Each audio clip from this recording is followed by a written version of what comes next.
Sayap militer Hamas Brigade Al-Qassam kembali melakukan sejumlah operasi militer terhadap posisi tentara Israel pada Senin 12 Agustus 2024.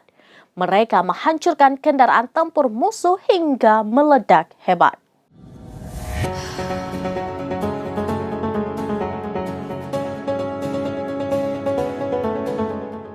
Sayap militer Hamas Brigade Al-Qassam kembali melakukan sejumlah operasi militer terhadap posisi tentara Israel pada Senin 12 Agustus 2024.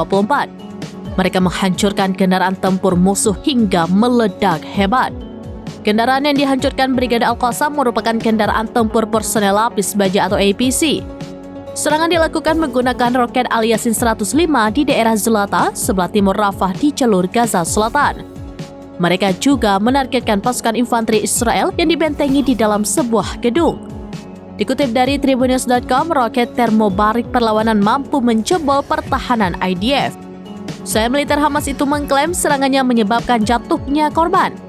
Para pejuang mengamati helikopter yang mendarat untuk tujuan evakuasi. Selain itu, Brigade Al-Qassam juga meledakkan tentara Israel dengan rancau darat. Saat itu, sejumlah tentara Zionis tengah melakukan patroli darat di lingkungan Al-Nahda, sebelah timur Rafah. Brigade Al-Qassam juga melakukan operasi gabungan dengan Brigade Al-Quds. Operasi tersebut berhasil menembak mati seorang tentara Israel dengan senapan gol di daerah Al-Zena.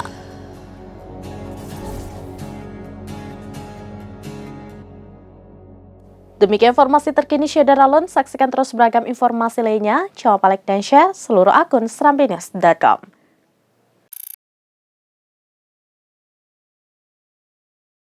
Download Tribun X sekarang, menghadirkan lokal menjadi Indonesia.